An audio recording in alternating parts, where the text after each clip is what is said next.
請到我嘅一位朋友就嚟到同我對談，歡迎阿 Cammy 嚟到呢度啦。Cammy 係一個咧自由身嘅戲劇教育工作者，係啦。咁曾經咧就做過NGO 啦，喺 NGO 服務啦咁樣。咁你工作以我了解啦，你工作咧面對嘅即係嘅服務對象係啦，服務對象咧由小朋友中小學生到成年人都有嘅，咁即係哇！你嘅工作都好廣闊下喎，咁樣咁啊，Cammy 咧就係其中我哋嘅一位教師培訓學員，咁啊完成晒3年課程，兼咧仲要喺上個月咧就去咗紐西蘭就一間嘅華德福嘅幼稚園咧就做實習嘅咁樣，咁所以一陣間咧可能咧我都會問下，喂，究竟去到嗰度有啲咩學啊，有啲咩經歷啊？即係除咗啲旅遊之外，即係真係實際上喺個工作上面係點樣樣㗎？咁我哋一陣間又可以再講多少少啦，即係揾你上嚟傾咧，我會覺得咧，你能夠帶俾我哋呢一個好獨特嘅角度係咩咧？就係一般咧認識華德福教育嘅朋友咧，都會係因為自己有小朋友係啦，因為教育自己細路仔就而認識啦。你咧就唔係喎，你係一個在職嘅人士，在職就點啊？在職咧就係一定係好忙啦。已經日頭嘅工作已經係可能填滿咗你好多嘅精神時間㗎啦，但係憑着乜嘢嘢，或者係因為啲咩因緣巧合，令到你真係會嚟到即係學習華德福咧？係我諗係一啲好傻豬豬嘅想法嚟嘅有陣時，因為其實即係頭先你介紹我嘅時候就講咗我喺即係 NGO 度做啦，咁最初其實就係去小學同中學做嘢嘅，咁嗰陣時其實入學校咧有陣時會即係見到好多，因為去好多唔同嘅學校就會見到好多唔同嘅老師或者學校嘅風格嘅嚇，咁而當中有陣時即係見到哇小學初小嘅時候你就好開心啦，即係個反應好好啊咁樣樣，咁去到即係越嚟越高方，甚至乎去到中學嘅時候咧，即係要花盡九牛二虎之力去教嘅，即係甚至乎佢真係唔俾面你，佢就瞓覺㗎啦咁。咁跟住我就開始諗，即係點解會即係啲學生係咁唔想返學嘅咧？即係個學習動機咁差嘅咧？又或者甚至乎係我記得嗰陣時咧，試過有一次入學小學，咁啊有個計劃嗰啲叫成長的天空，你知唔知係咩嚟㗎？成長咯，講生涯規劃咯，我估。佢係成長的天空咧，係專課一啲咧，即係以前未有 SEN 呢個 terms 啊，就係啲特別曳、成績唔好嘅小朋友咧，佢哋就俾佢去參加呢個計劃，就去呢個天空啦。係啦，就希望即係佢哋玩一啲活動，就令到佢哋可以調節翻，令到佢哋乖啲啦咁樣樣。咁我記得咧有一次我入學校嘅時候咧，係有個老師突然之間入嚟就覺得啲學生好嘈，咁佢哋咧就好大聲就你呢班垃圾！係，即係直接話你呢班垃圾，唔係學校俾機會你咧，即係你冇可能喺度讀書啊！跟住我就哇，即係點解真情流露喎咁樣，仲要有外人喺度喎，即係跟住我就話點解老師係會咁嘅咧？咁我係幾即係心痛呢班學生，即係因為我本身喺即係傳統嘅教育制度底下，我係一個失敗者嚟嘅。咁其實我自己都會覺得，其實如果讀書成績學術唔好嘅時候，我真係好似冇乜出路。咁所以一路嘅時候就不斷諗啊，其實係咪有其他嘅教育方式㗎？咁所以由即係工作上又開始要接觸下一啲即係要做下家長工作坊啊。咁我就上網開始自己做功課啊。其實即係有啲咩嘢嘅另類嘅教育啊，即係其實有咩理論嘅咧？咁我就上網睇下就睇到華德福啦。咁跟住就即係心中就種咗一個種子喺度，想了解多啲啊咁。咁後尾啊，你哋就終於就有個3年 structure 啲嘅即係課程啦，係啦，同埋你嗰陣時一次過1年就出得晒啲時間咧，咁我工作上就可以安排到。咁我所以就嗰陣時就好啦，決定就要讀啦咁樣咯。OK， 即係因為工作上面嘅一啲自己嘅觀察啦。亦都有一啲嘅個人成長嘅迴響啦，夾埋一齊就令到你有一個當時有一個叫做嘗試啦，係啦，就去了解下、學習下呢套華德福教育，會唔會幫到自己嘅工作上邊咧？咁樣樣係啊，你都講得啱，因為嗰陣時即係諗住要裝備自己，要讀啲另類啲嘅嘢，先將來有市場噶嘛。咁啊係，即係個個人都讀嗰樣嘢，咁啊即係大家都差唔多啦。咁啊你就可以揾到另外一啲嘢擺落去自己個 CV 度啦，咁啊變咗令到其他人去睇嘅時候，咦有啲嘢係好似其他應徵者冇，係你有喎咁樣。好啦，咁我就想問啦，嗱，既然完成咗3年嗰個即係培訓課程啦，咁樣當中你一定係學到好多唔同嘅知識啦，即係無論兒童成長觀啊，或者係華德福課程喺個教室度點樣執行啊，或者有啲咩唔同嘅教學技巧啊，我啊八卦咁問，即係學咗咁多嘢啦，你覺得有啲邊個部分或者邊個地方對你嚟講係最深刻嘅咧？我諗係即係我真係會首先諗係人是什麼先。係，因為以前係有一種概念就係我有一樣嘢我要教個小朋友，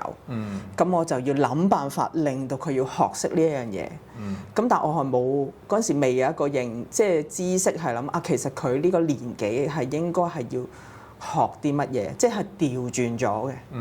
咁呢個係即係我會好着重於就係我嗰個課程究竟係咪適合呢個年齡嘅小朋友。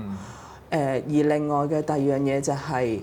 我而家嘅 workshop 咧冇以前填得咁滿啦。即係以前可能我做戲劇教育 workshop 嘅時候，1個鐘頭入邊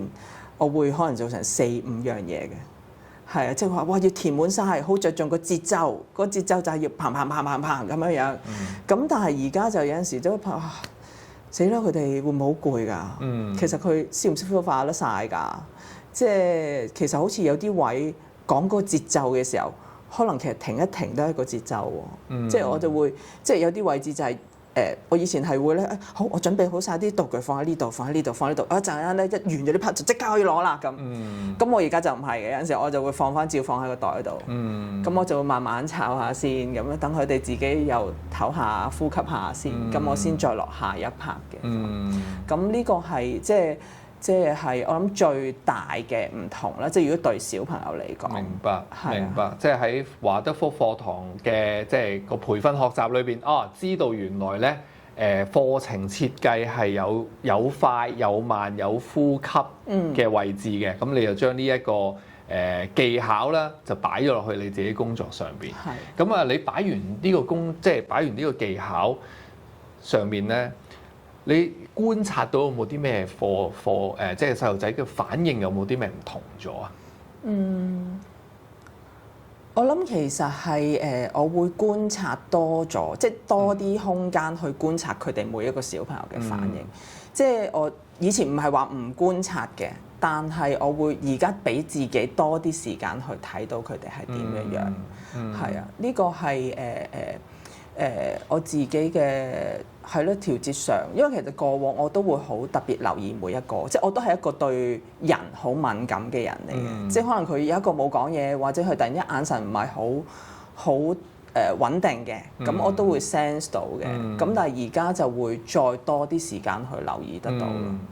係啊。同埋頭先你講到一個我對我嚟講，我覺得非常之好嘅一個啟發就係，即係由你未讀培訓之前，你會係諗我要教你啲乜嘢嘢？個原因個出發點就係我今次要 deliver 啲咩出嚟，所以我從我嘅角度去諗有啲咩俾你。但係經歷咗一段學習嘅時間啦，你會發現到其實係究竟佢需要啲乜咧？佢要啲乜？我要點樣可以俾到滿足到佢，或者係佢係真係可以接得住咁呢個係一個幾大嘅，即係我頭先聽你嘅分享，我覺得呢個係一個幾大嘅啟發。係，因為其實咧，我覺得我自己即係可能之前同你傾偈嘅時候都會講咯，即係可能就我做緊一啲關於品格教育，即係我用戲劇教育手法做品格教育同埋情緒社交嘅嘢。咁即係如果喺華德福嘅角度，即係喺幼兒階段，我哋係唔會。即係 name 你家咩情緒，即係唔會好 structure 教佢你應該要點樣應對嘅。咁我自己都掙扎咗好耐嘅，其實即係啲人問我嘅時候，我都唔係好識得點樣。喂，你華德福係咁，但係你實際又做啲咁嘅嘢喎咁。咁但係即係我又經歷完去實習之後咧，我又真係有少少想法，就係如果係喺華德福成長入邊嘅小朋友咧，佢係真係唔需要咁樣講俾佢哋聽。因為佢哋喺個生活喺個幼稚園或者去屋企嘅環境當中，佢哋已經不斷係咁去用一啲比較詩意啦，或者生活上嘅一啲經驗啦，社交同人哋溝通，佢自己喺度已經不斷實習緊，同埋佢喺老師嘅身上可以學到。咁但係其實喺主流學校入邊咧，即係啲小朋友咧已經好習慣係要用個腦去諗嘢，而佢唔識得用身體去學習。咁所以其實即係如果以佢哋咁樣嘅成長嘅歷程咧，佢哋又真係要用翻啲即係比較思考性或者係言語上去教佢哋，佢先至識咯。因為如果唔講嘅話咧，佢喺呢一個嘅教育制度底下咧，佢係學唔到嘅。OK， 頭先阿 Cammy 咧啱啱講咗一個好核心嘅一個華德福教育嘅教學方法，就係用身體去學習啦。咁而呢一樣嘢用身體去學習，對於我哋好多時咧，我哋可能睇網上資料啊，或者睇書嘅時候咧，對好多家長嚟講，即係覺得究竟係咩嚟㗎咁樣。咁我諗聽到頭先阿 Cammy 嗰個分享，你會更加多一重認識。原來身體學習係真係通過一啲活動喺課堂裏邊嘅一啲同人嘅相處，而喺當中咧就學識咗品格。因為我哋一般可能以前我記得我自己細個學品格咧，係可能係通過一啲故事啦，又或者係某一個老師會講一啲大道理俾我哋知啦，然後就話嗱，你哋就要學孔融讓梨啦，類似咁樣嘅嘢。咁即係好坦白講啊，個故事係好聽嘅對我嚟講，但係即係嗰個理念係咪真係可以入到個身體咧？就大家都開開心心上咗堂咯，總之就係啦。咁但係即係啱啱你講到就原來身體學習就係即係喺華德福課程裏邊就係用另外一種形式係啦。咁即係呢個我諗都係即係考驗我哋即係無論係家長又好啦，更加重要考驗我哋老師啦。即係究竟我哋對呢一個理念有幾信賴？同埋咧，我哋嗰個執行力有幾強？係咪真係可以持之以恆啦咁樣？咁好啦，去到咧呢一個位咧，我好好奇一樣嘢。咁啊，因為你又上完培訓課程啦，又去咗實習啦咁樣，你覺得喺呢一個過程之後，對你自己原本嘅信念啊，即係一啲工作上面啊，或者係教育細路仔又好，或者教育大人都好。嗰個信念上面最大衝擊係邊個位啊？衝擊啊！衝擊其實好似又冇話好大衝擊，即係因為我本身都係唔係好認同呢個傳統嘅教育制度㗎嘛。即係我覺得由我哋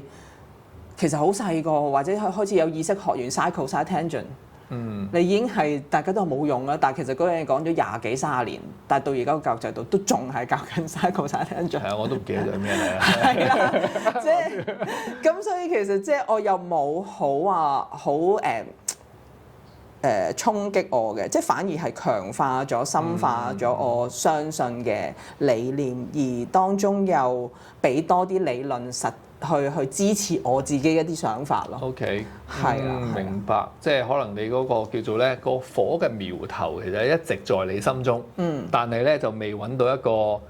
時機啦，或者未揾到一個能夠承載住呢件事可以即係燃點起嗰團火。咁啊，直到做咩遇到華德福教育，有啲理論嘅基礎喎，有個框架俾你去跟隨喎，或者係有幾個我哋叫做 guiding principle 去原來係可以根據呢個理念去行落去咁樣。呢個係一個即係我會如果咁樣聽到我話呢個係一個大發現，係啦，呢個係大發現。我諗其實同我即係如果我本身冇讀過戲劇教育，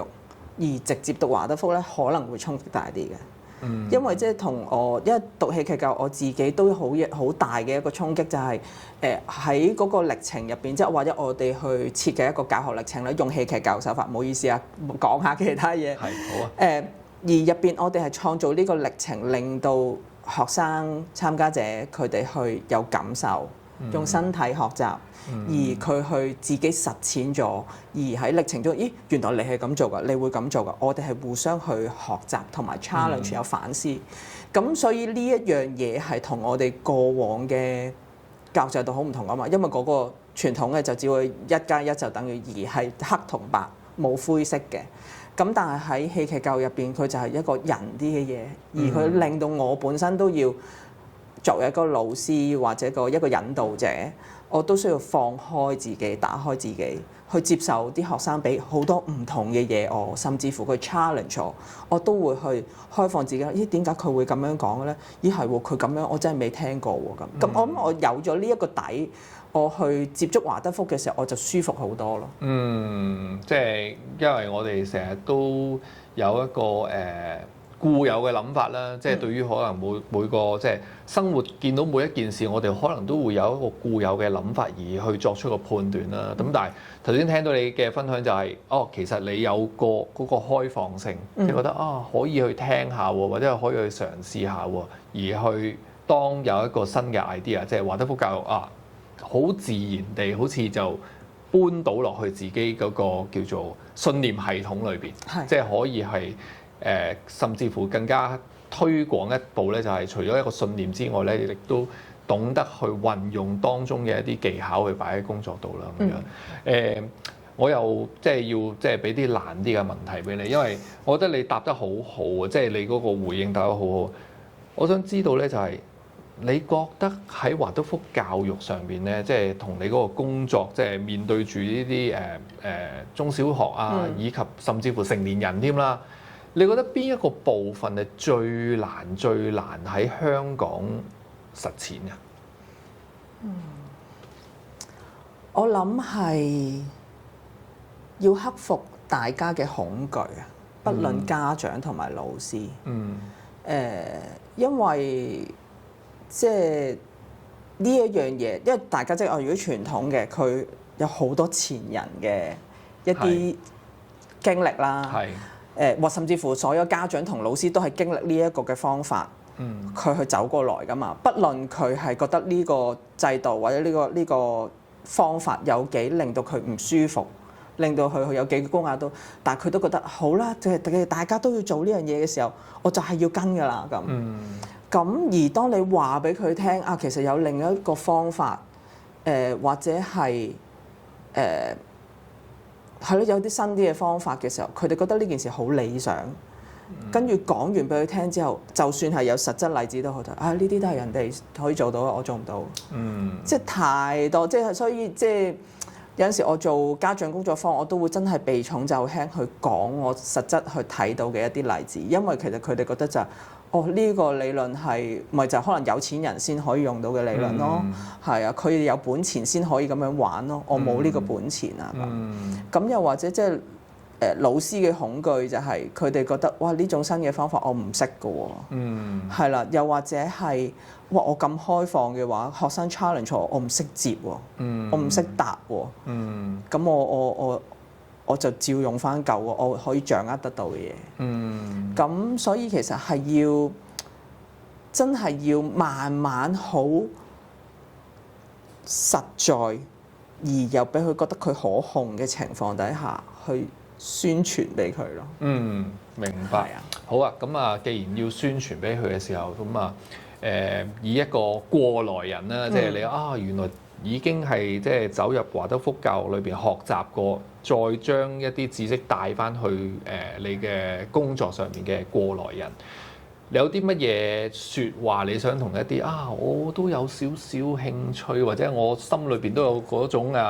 火苗想覺得教育有啲嘢係要做嘅，要自己去學習嘅。對於呢類嘅朋友，你有咩説話同佢哋講咧？即係佢係家長定係咩定係即係同你一樣啦，即係都係從事唔同嘅教育工作嘅朋友，未必需要係家長。係啦。我諗做一個教育工作者，好需要自己企得穩先。要好知道自己係點解要咁樣做，又或者係你究竟有咩信念，你想俾到下一代。係即係如果你自己身心靈唔安穩嘅話，其實喺教育工作上係幾難走嘅。係啊，因為即係見到好多即係而家即係學童嘅問題有好多啦，即係佢哋好多情緒問題啦。而如果一般人係如果你真係想做一個教育工作者，唔係即係主流教師喎，我覺得真係有啲唔同嘅。咁你係要自己企得好穩，亦都要接受到自己可能俾佢哋影響到你嘅情緒又好，你要調節到之後，你先可以繼續安穩咁陪住佢哋走，陪住佢哋成長。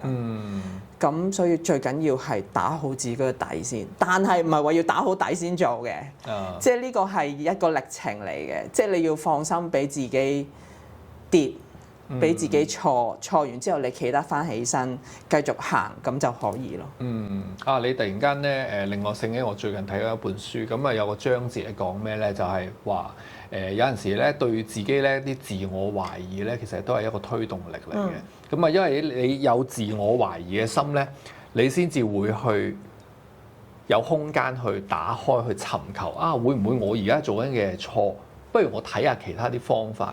而睇下其他嘅方法嘅同時，你因為喺度 keep 住做緊啊嘛，你 keep 住做緊嘅時候咧，其實可能你開頭 step one 咧，你係未係有嗰種信心嘅，但係你做咗先，又有少少自我懷疑，又做咗先，跟住然後開始外界嘅回應，或者你嘅觀察，俾到你啲 feedback，原來係咁係 OK 嘅，或者咁係唔 OK 嘅時候咧，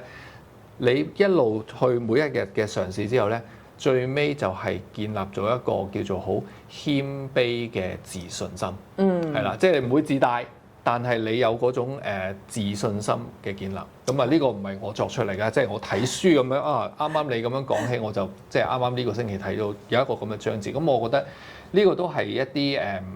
我哋做教育工作啊，做老師啊，甚至乎做家長，其實都可以參考下呢種嘅心態係啦，因為冇一樣嘢係永遠係 guarantee 話你做呢樣一定成功嘅，但係你今日唔行出嗰步，就你永遠唔知道下一個會係即係出現啲咩畫面俾你哋咁樣，係啦，咁好啦，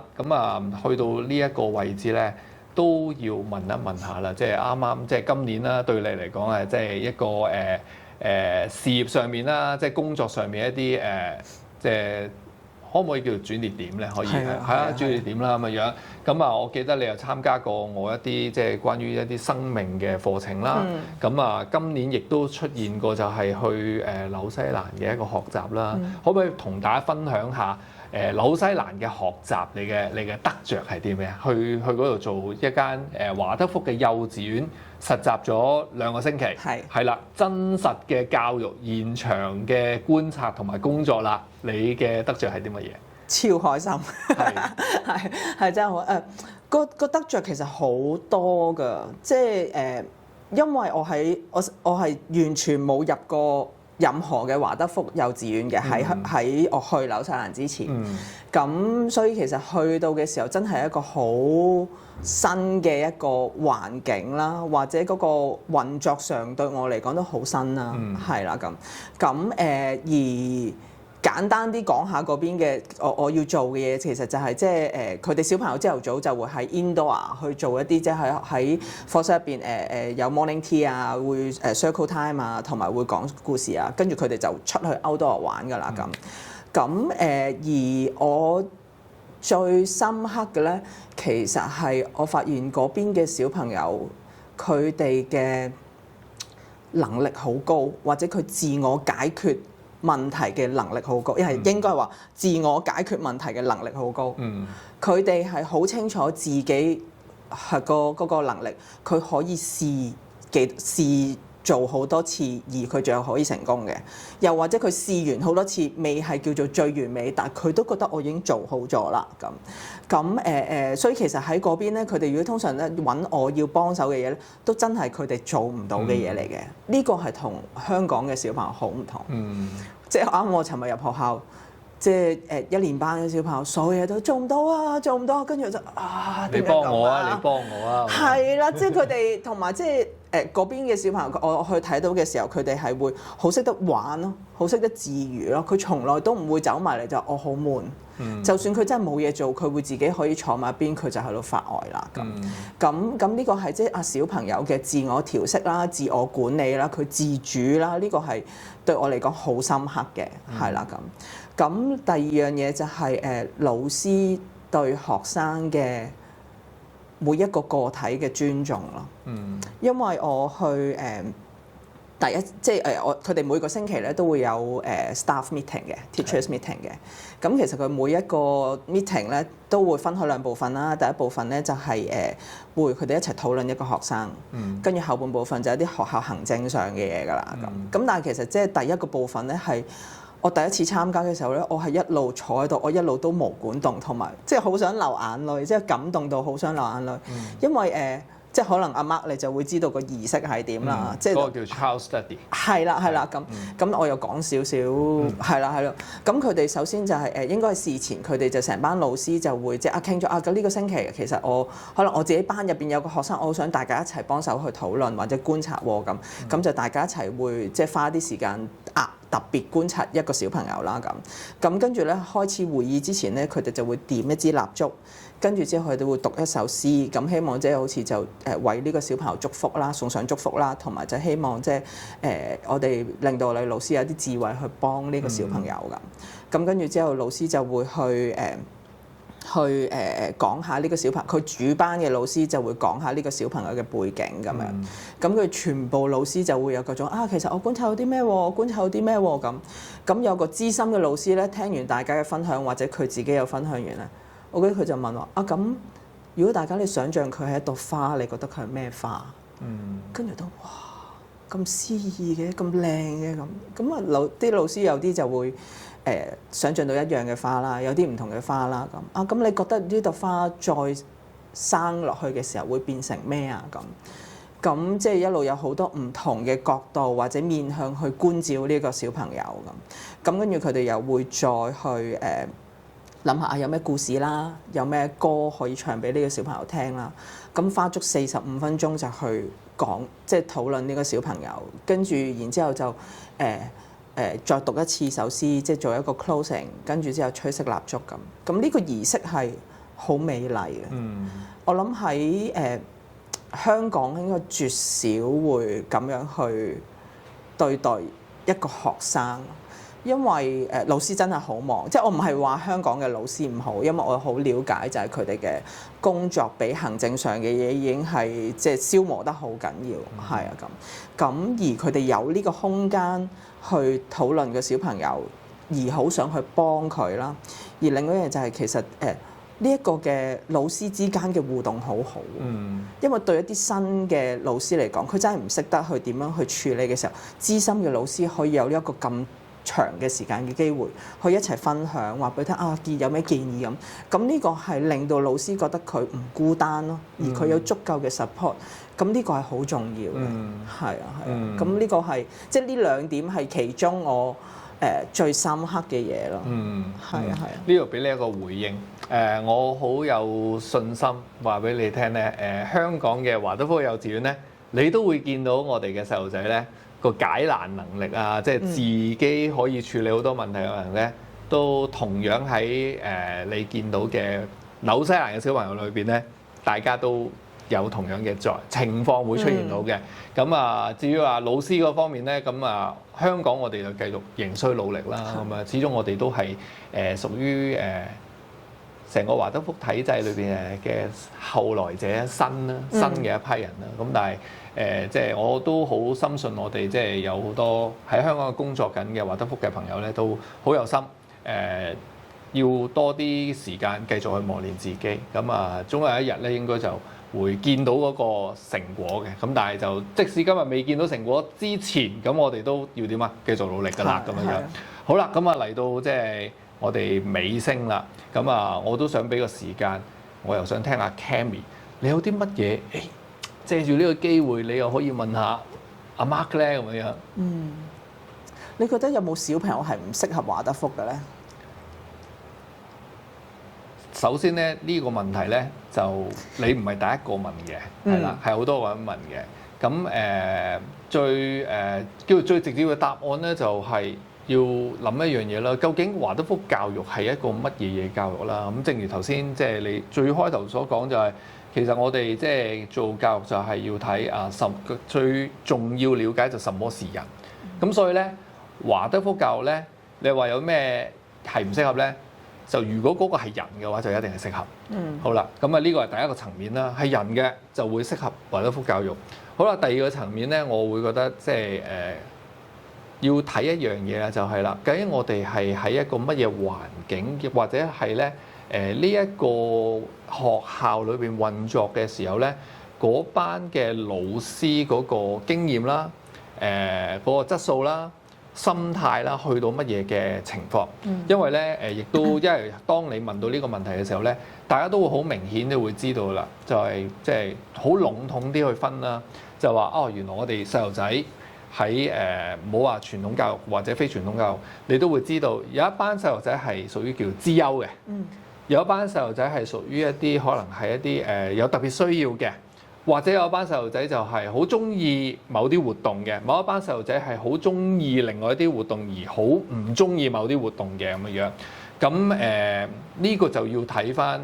去到技術層面啦，就係究竟我哋學校裏邊啦，無論幼稚園、小學，我哋個老師嗰個組成啊，同埋佢哋本身嗰個能力去到幾多咯？咁所以對我會覺得一樣嘢咧，就係當如果有家長話啊，我嘅小朋友係一個咁樣嘅情況嘅時候，我能唔能夠去帶俾佢去華德福教育啊咁樣？我嘅建議咧就係你應該要去嘗試同學校去溝通。亦都讓學校去了解啊，究竟你嘅小朋友個狀況係有啲乜嘢嘢，或者你有啲咩嘅擔憂？因為個大前提係華德福教育係適合所有嘅小朋友嘅，而華德福嗰間嘅學校，究竟佢本身能唔能夠去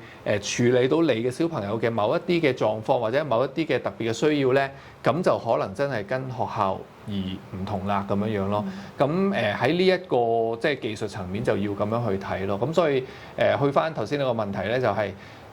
我會好深信咧，我哋只要係有心去做呢件教育嘅事嘅時候咧，其實係每一個小朋友都能夠受惠。係啦，同時間啦，如果當我哋自己會衡量翻即係個教師，喂係喎，有啲情況我哋係真係唔認識嘅喎，或者我哋唔知點做喎，咁就正正好似頭先你分享嗰個紐西蘭嗰個叫做一個老師圍圈嗰個經歷啦，你需要學習咯。你需要去主動去諗下點樣去解決問題咯，因為亦都有我亦都睇過一本書咧，即係又係一啲華德福嘅創校人寫嘅一本書咧，佢講得好好嘅一件事咧，就係話咧華德福學校咧小朋友係嚟學校度去學習，同時間啦，其實老師都係喺學校度學習，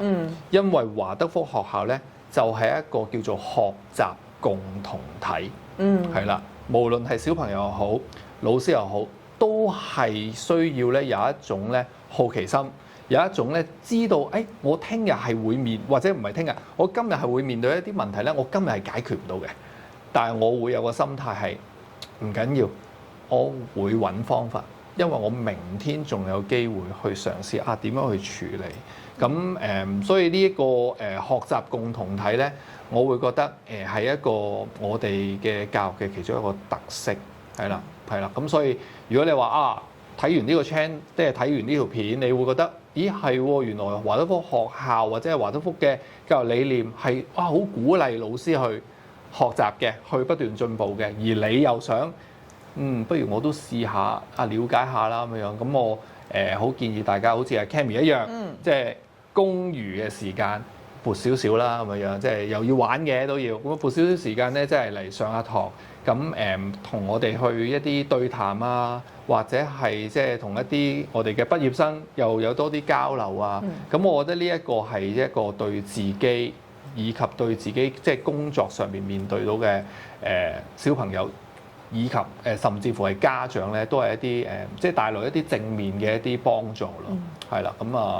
咁好多謝今日阿 Cammy 嘅分享啦，我好衷心祝福你未來咧呢個即係嗰個事業上面就繼續去平穩發展，係啦，唔需要急嘅，平穩發展，因為咧我覺得做一件好事咧。外界會有好多嘢咧，會嚟去幫助你、祝福你，係啦。同時間亦都喺個過程裏邊，亦都更加發現到自己啦。因為今日我哋冇講到一個部分，就係華德福教育其實有好多嘢咧係反而係一個成年人上面嘅工作。咁我希望咧有機會可以再同你喺即係呢個 channel 嘅前面咁啊，分享下即係成年人上面嘅工作會係點樣樣咧。OK， 好多謝 Cammy，thank you。Okay, thank you so much. Goodbye. See you in future. Bye bye.